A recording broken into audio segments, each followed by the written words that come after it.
السلام علیکم ورحمۃ اللہ وبرکاتہ نحمدہ ونصلی علی رسولہ الکریم اما بعد۔ امید کرتے ہیں آپ تمام سسٹرز خیر و عافیت سے ہوں گی اور ایمان کی بہترین حالت میں ہوں گی۔ اللہ رب العزت سے دعا ہے آپ کی طرف ہر بڑھنے والا شر خیر و بدل دے، آمین آمین۔ پیاری سسٹرز، ہم لوگ سورۃ الانعام آیہ مبارکہ 50 تک ترجمہ تفسیر پڑھ چکے تھے۔ آج کا لیسن آیہ مبارکہ 51 سے سٹارٹ کریں گے اور 5 آیہ مبارکہ کی ٹرانسلیشن کریں گے اور تفسیر کا لیسن آیہ مبارکہ 51 سے سٹارٹ کریں گے۔ تو آئیے لیسن کی طرف چلتے ہیں۔ ربی اشرح لی صدری ویسر لی امری واحلل عقدۃ من لسانی یفقہوا قولی اللہم بارک لنا فی اوقاتنا اللہم فقہنا فی الدین اللہم انی اسألک الہدی والتقی والعفاف والغنی اللہم الہمنی رشدی واعذنی من شر نفسی اعوذ باللہ من الشیطان الرجیم بسم اللہ الرحمن الرحیم۔ آیہ مبارکہ 51 سے وَأَنذِرْ بِهِ الَّذِينَ يَخَافُونَ أَن يُحْشَرُوا إِلَىٰ رَبِّهِمْ لَيْسَ لَهُم مِّن دُونِهِ وَلِيٌّ وَلَا شَفِيعٌ لَعَلَّهُمْ يَتَّقُونَ۔ وَأَنذِرْ بِهِ الَّذِينَ، اور ڈرا دیجئے ان لوگوں کو جو ڈرتے ہیں یا جو خوف رکھتے ہیں اپنے رب کا، ان یحشروا، یہ کہ ان کو اکٹھا کیا جائے، الی ربہم، ان کے رب کی طرف سے، ان کے رب کی طرف۔ لیس لہم من دونہ ولی ولا شفیع، نہیں ہوگا ان کے لیے اس کے علاوہ کوئی دوست اور نہ سفارشی، لعلہم یتقون، تاکہ وہ تقوی اختیار کریں۔ ولا تطرد الذین یدعون ربہم، اور نہ نکال یا نہ پڑے ہٹا ان لوگوں کو جو پکارتے ہیں اپنے رب کو، بالغداۃ والعشی، صبح اور شام۔ یہ آپ لوگوں نے بالغدوۃ نہیں پڑھنا بلکہ بالغداۃ، یہ کھڑا زبر دال کے اوپر ہے، واو خالی ہے، واو نہیں پڑھا جائے گا۔ بالغداۃ والعشی، صبح اور شام، یریدون وجہہ، وہ چاہتے ہیں اس کا چہرہ یا اس کی رضامندی۔ ما علیک من حسابہم من شیء، نہیں ہے آپ کے ذمے ان کے حساب میں سے کچھ بھی۔ وما من حسابک علیہم من شیء، اور نہ آپ کے حساب کی ذمہ داری ان پر کچھ بھی۔ فتطردہم، اگر آپ نے ان کو نکال دیا یا آپ نے ان کو پرے کر دیا، فتکون من الظالمین، تو ہو جائیں گے آپ ظالموں میں سے۔ وکذالک، اور اسی طرح، فتنا، آزمایا ہم نے، بعضہم ببعض، بعض کو بعض سے، لیقولوا، تاکہ وہ کہیں، اہؤلاء، کیا یہی لوگ ہیں، من اللہ علیہم من بیننا، کہ احسان کیا اللہ نے ان پر درمیان ہمارے۔ الیس اللہ، کیا نہیں ہے اللہ تعالیٰ، بعالم، خوب جانتا، بالشاکرین، شکر گزاروں کو۔ وَإِذَا جَاءَكَ الَّذِينَ، اور جب آئیں آپ کے پاس وہ لوگ، یؤمنون بآیاتنا، جو ایمان لاتے ہیں ہماری آیات پر، فَقُلْ سَلَامٌ عَلَيْكُمْ، تو کہہ دیجئے سلامتی ہو تم پر۔ كَتَبَ رَبُّكُمْ عَلَى نَفْسِهِ الرَّحْمَةَ، لازم کر رکھا ہے تمہارے رب نے اپنی ذات پر رحمت کو، أَنَّهُ مَنْ عَمِلَ مِنْكُمْ سُوءًا بِجَهَالَةٍ، کہ بے شک جو کوئی عمل کرے تم میں سے برے نادانی سے، ثُمَّ تَابَ مِنْ بَعْدِهِ، پھر وہ توبہ کر لے اس کے بعد، وَأَصْلَحَ، اور اصلاح کر لے، فَإِنَّهُ غَفُورٌ رَحِيمٌ، تو بے شک وہ بہت زیادہ بخشنے والا، نہایت رحم کرنے والا ہے۔ وَكَذَلِكَ نُفَصِّلُ الْآيَاتِ، اور اسی طرح کھول کھول کر بیان کرتے ہیں ہم اپنی آیات، وَلِتَسْتَبِينَ سَبِيلُ الْمُجْرِمِينَ، اور تاکہ واضح ہو جائے رستہ گناہگاروں کا۔ تفسیر، جیسا کہ کل کے لیسن میں ہم پڑھ رہے تھے کہ اللہ رب العزت نے پیغمبروں کو بھیجنے کا مقصد بتایا کہ پیغمبروں کی ذمہ داری کیا ہوتی ہے، خوشخبریاں دینا اور لوگوں کو ڈراوے دینا، یعنی کہ جو لوگ اللہ کے عذابات کو نہیں مانتے ان کو پھر جو عذابات کی وعید ہے، بشارتیں ہیں جنت دوزخ کی، اس کے بارے میں آگاہی کرنا۔ تو گویا کہ اسی ذمہ داری کی یاد دہانی کرتے ہوئے اللہ رب العزت فرما رہے ہیں اپنے نبی محمد رسول اللہ صلی اللہ علیہ وسلم کو، وَأَنذِرْ بِهِ الَّذِينَ يَخَافُونَ أَن يُحْشَرُوا إِلَىٰ رَبِّهِمْ، اور آپ آگاہ کر دیجئے ان لوگوں کو جو ڈرتے ہیں، یعنی کہ جن کے اندر خشیت الہی ہے ان کو آگاہ کر دو، ان یحشروا الی ربہم، یہ کہ وہ اکٹھے کیے جائیں اپنے رب کی طرف، یعنی کہ ان کا حشر ہونے والا ہے، موت آنے والی ہے اور موت کے بعد جو باقی مراحل ہیں ان سے گزرنا ہوگا، باقی منزلات جو ہیں بہت مشکلات کی ہیں، لہٰذا آپ ان کو اس کے بارے میں آگاہی دے دیں کہ آخر کار ان کا حشر اپنے رب کی طرف ہونے والا ہے، سب کو اکٹھا کر کے اپنے رب کے سامنے پیش ہونا ہوگا۔ پھر اس وقت کیا ہوگا؟ لیس لہم من دونہ ولی ولا شفیع، اس وقت ان کے لیے اس کے علاوہ نہ کوئی حمایتی ہوگا اور نہ کوئی سفارشی ہوگا کہ جس کی بات مانی جائے۔ لعلہم یتقون، اور اس آگاہی کا فائدہ کیا ہے کہ تاکہ ان کے اندر تقوی پیدا ہو، تاکہ وہ تقوی اختیار کرتے ہوئے اللہ کے عذابات سے بچ سکیں۔ لیکن اس کے برعکس افسوس ان لوگوں پر کہ جو سب کچھ سننے اور دیکھنے کے باوجود بھی ماننے کو تیار نہیں ہیں، انکار پہ ہی اڑے ہوئے ہیں، ان کو ڈراوے اور نصیحتیں اور آگاہیاں فائدہ نہیں دیتی۔ ان کے لیے پھر کیا ہے؟ صم بکم فی الظلمات، کہ بہرے ہیں، گونگے ہیں، اندھیروں میں پڑے ہوئے ہیں۔ تو جس کے بارے میں اللہ چاہتا ہے اس کو گمراہ رہنے دیتا ہے، اور جس کے لیے چاہتا ہے اللہ تعالیٰ اس کو سیدھی راہ دکھا دیتے ہیں، سیدھی راہ پہ چلنے کی توفیق دے دیتے ہیں۔ جیسا کہ سورہ بقرہ کے سٹارٹ میں بھی آپ پڑھ چکے ہیں، سواء علیہم انذرتہم ام لم تنذرہم لا یؤمنون، جن کے بارے میں ہدایت نہیں لکھی گئی ان کو آپ جتنی مرضی نصیحتیں کریں، جتنے مرضی ان کو ڈراوے دیں، آگاہیاں کریں، تو ان کے اوپر برابر ہے، جیسی بھی نصیحت کریں وہ ایمان لانے والے نہیں ہیں، ان کے دلوں پہ پکی مہریں لگ چکی ہیں۔ البتہ آپ کا جو منصب ہے رسالت پہنچانے کا، وہ آپ اس پہ گامزن رہیں، اپنی ذمہ داری کو نبھاتے رہیں، ذمہ داری پوری کرتے رہیں۔ ہاں، جو ان میں تقوی والے ہیں، جن کے اندر خیر چھپی ہوئی ہے، وہ ضرور تقوی اختیار کریں گے، اور مزید ان کو جو خشیت ہے اس کے اندر اضافہ ہوگا، اللہ کا خوف پیدا ہوگا، کیونکہ جو مومن ہوتے ہیں ان کا ایمان اس طرح کی آیات سے، اس طرح کی آگاہیوں سے مزید بڑھتے ہیں، اور گناہوں سے بچنے کی بھی توفیق پیدا ہوتی ہے۔ اسی لیے فرمایا لعلہم یتقون، تاکہ ان کے اندر مزید تقوی پیدا ہو۔ پھر اللہ رب العزت مزید فرما رہے ہیں اپنے پیارے نبی صلی اللہ علیہ وسلم کی اصلاح فرماتے ہوئے، وَلَا تَطْرُدِ الَّذِينَ يَدْعُونَ رَبَّهُمْ بِالْغَدَاةِ وَالْعَشِيِّ يُرِيدُونَ وَجْهَهُ، اور نہ پڑے ہٹائیے ان لوگوں کو جو پکارتے ہیں اپنے رب کو صبح اور شام، وہ اس کا چہرہ چاہتے ہیں، اس کی رضامندی چاہتے ہیں۔ یاد رہے کہ یہ آیت مبارکہ ایک خاص کنٹیکس میں نازل ہوئی، اس کا کچھ پس منظر ہے۔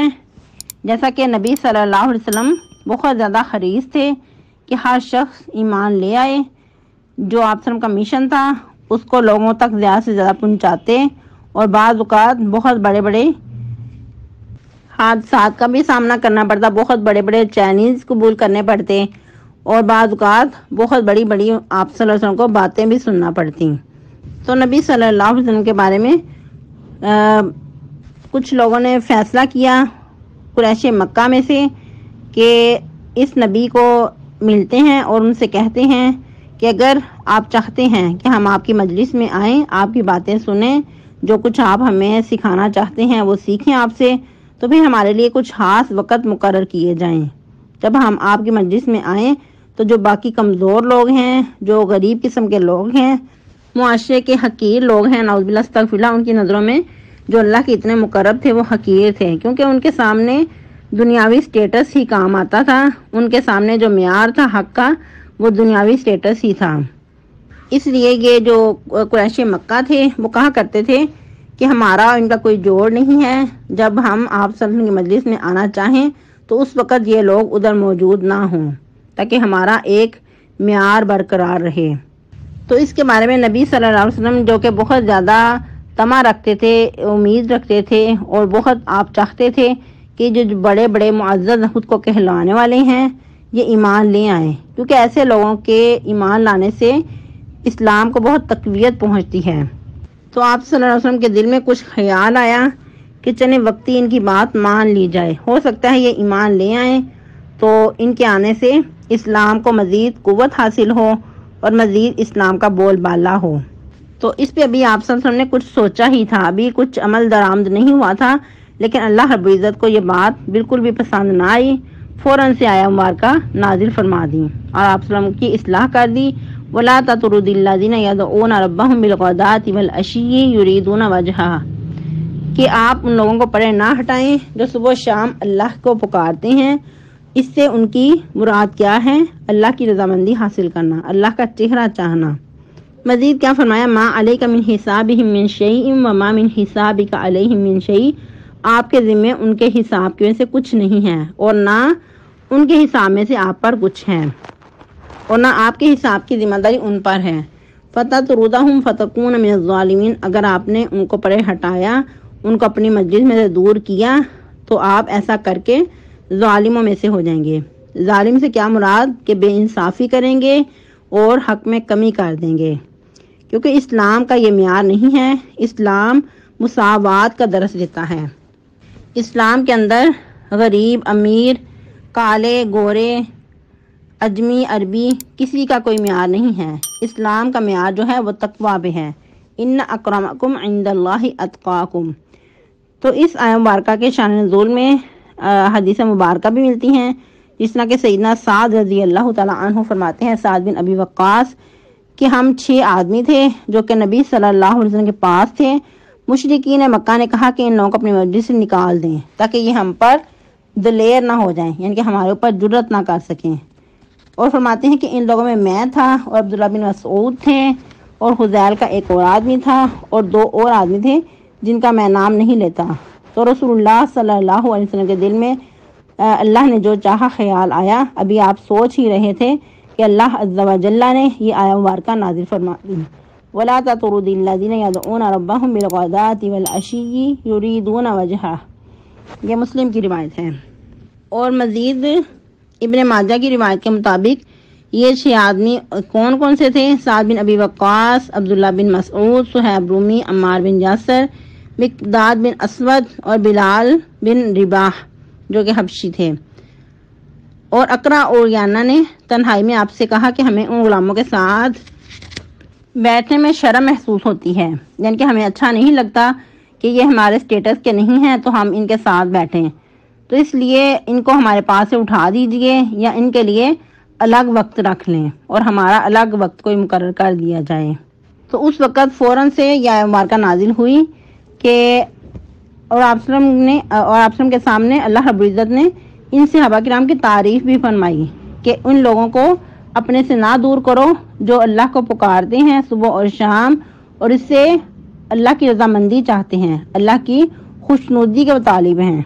اگر تم نے ایسا کیا، ان کو اپنے سے دور کیا، اپنے سے ہٹایا، تو تم یقیناً بے انصاف ہوگے، کیونکہ جو لوگ اتنا بڑا مطالبہ کر رہے ہیں ان کے بارے میں تو کوئی یقینی نہیں ہے، یقینی بات نہیں کہی جا سکتی کہ وہ ایمان بھی لائیں گے یا کہ نہیں۔ اور مزید یاد رہے کہ یہ جو صحابہ کرام ہیں رضوان اللہ اجمعین، یہ سب کے سب بہت ہی زیادہ اللہ کے ہاں برگزیدہ ہیں۔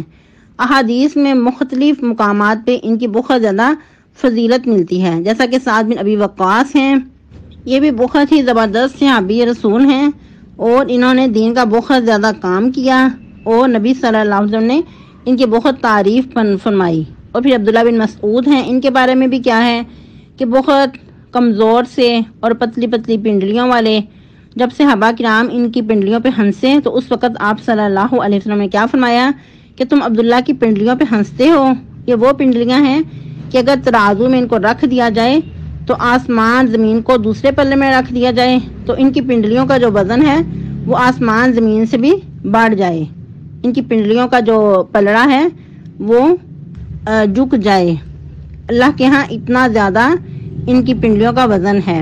اور پھر صہیب رومی ہیں، ان کے بارے میں بھی کیا فرمایا کہ اگر آپ نے ان کو ناراض کر دیا تو گویا آپ نے اپنے رب کو ناراض کیا۔ پھر عمار بن یاسر کے بارے میں آپ صلی اللہ علیہ وسلم نے کیا فرمایا؟ اے اہل یاسر، صبر کرو، تمہارا وعدہ جنت ہے۔ جب ان کو بہت زیادہ ستایا جاتا، بہت سزائیں دی جاتی اور طرح طرح سے اذیت ناک منظر آپ صلی اللہ علیہ وسلم دیکھتے اور کچھ نہ کر پاتے، اس وقت صبر کی ہی تاکید کرتے کہ اے اہل یاسر صبر کرو، تمہارا وعدہ یقیناً جنت ہے۔ اور پھر مقداد بن اسود رضی اللہ تعالیٰ عنہ کی بھی بہت فضیلت ہے، بہت مناقب ہیں ان کے بھی. اور پھر بلال بن رباح جو کہ حبشی تھے، ان کے بارے میں بھی بہت ہی فضائل ملتے ہیں. اور سب سے بڑھ کے آپ صلی اللہ علیہ وسلم نے ان سے پوچھا کہ اے بلال، کون سا ایسا عمل ہے کہ جو تم کرتے ہو کہ میں نے تمہارے قدموں کی چاپ جنت میں پائی ہے؟ لیکن یہی لوگ قریش مکہ کو ایک آنکھ بھی نہ باتے تھے. وہ یہ سمجھتے تھے کہ یہ غربا قسم کے لوگ ہیں، یہ دنیاوی نظر میں حقیر ہیں، تو ہمارا اور ان کا کیا سٹیٹس، ہمارا ان کا زمین آسمان کا فرق، ہم لوگ تو بہت پہنچے ہوئے ہیں، بہت بڑے بڑے ہم قبیلوں سے تعلق رکھنے والے، اور یہ کمزور حقیر لوگ جو اتنے دن فاقے سے گزارتے ہیں اور ان کے پاس کہیں ایک وقت کا کھانا بھی نہیں ہوتا. یہ کیا ہر وقت احد احد کے نعرے لگانے والے اور ہمارے بتوں کو برا کہنے والے، ان لوگوں نے کبھی اپنی حیثیت بھی پہچانی ہے؟ طرح طرح کی باتیں کر کے صحابہ کرام کو ستایا جاتا. لیکن ان کفار قریش کو عقل کے اندھوں کو کیا پتا کہ ان لوگوں کا اللہ کے ہاں کیا مقام ہے، کتنے بڑے بڑے فضائل ہیں، کیسے ان کے ایمان ہے پہاڑوں جیسے، کہ پہاڑ تو اپنی جگہ سے ہل سکتے ہیں لیکن ان کے ایمان کو کوئی ہلا نہیں سکتا. تو پتہ کیا چلتا ہے کہ جب انسان اللہ کے لیے خالص ہو جاتا ہے اور اس پہ استقامت اختیار کرتا ہے تو پھر یقیناً اللہ کی طرف سے مدد نازل ہوتی ہے.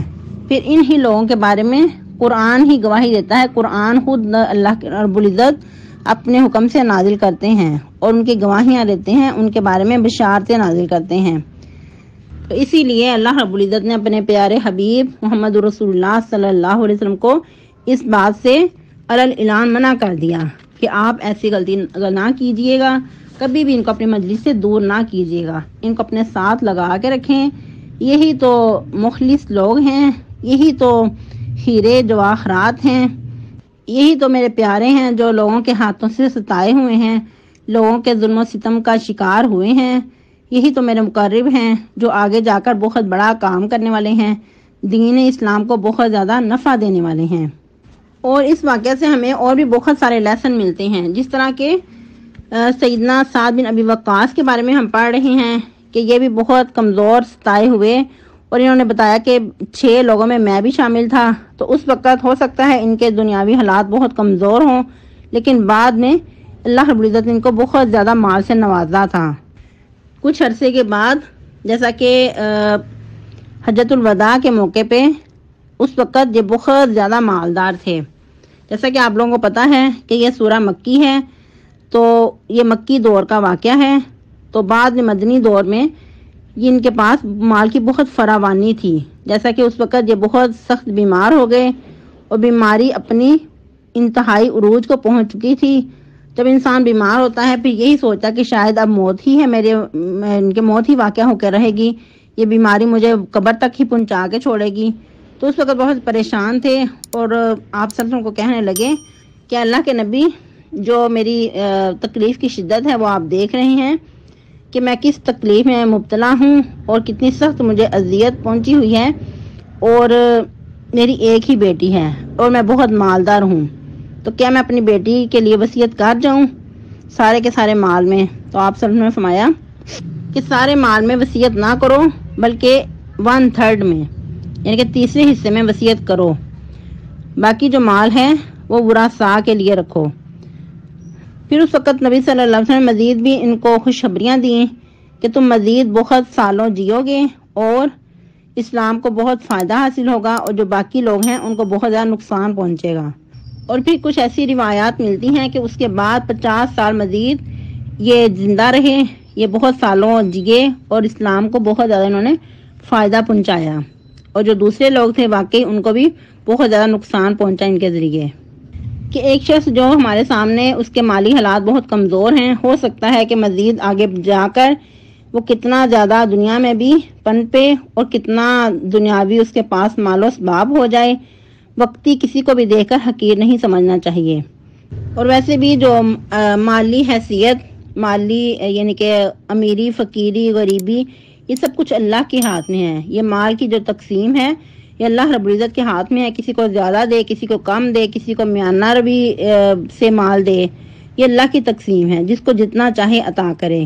تو انسان کے جو کرنے کے کام ہے وہ یہ کہ صرف انسان اپنے مال میں زیادہ کی طلب نہ کرے، بلکہ اس میں برکت کی دعا کرے۔ جب تھوڑے مال میں بھی برکت نازل ہوگی تو یقیناً ایسا مال انسان کے لیے نفع مند ہوگا اور یقیناً اس سے بہت زیادہ فائدے حاصل ہوں گے۔ اس کے برعکس اگر مال کو زیادہ کرنے کے چکر میں انسان پڑا رہے، بس جہاں سے بھی آئے اس کو سمیٹتا رہے، نہ اس میں حلال حرام کی تمیز رکھے، تو پھر چاہے زیادہ بھی مال ہو جائے لیکن اس میں برکت نہیں ہوگی اور ایسا مال بھی انسان کے لیے نفع مند نہیں ہوگا۔ ہو سکتا ہے کہ اس میں نقصانات ہوں اور انسان کو کوئی ایسی بیماریاں گھیر لیں کہ جو اس کی پرافٹ ہے بہت زیادہ مال اس کا لگ جائے اور مزید گھاٹے کا سبب بن جائے۔ آج کے لیے اتنا ہی کافی ہے۔ یہ ہم لوگ آیہ مبارکہ 55 تک ٹرانسلیشن اور آیہ مبارکہ 52 تک تفسیر کر چکے ہیں۔ سبحانک اللہم ربنا و بحمدک نشہد ان لا الہ الا انت نستغفرک ونتوب الیک۔ والسلام علیکم ورحمۃ اللہ وبرکاتہ۔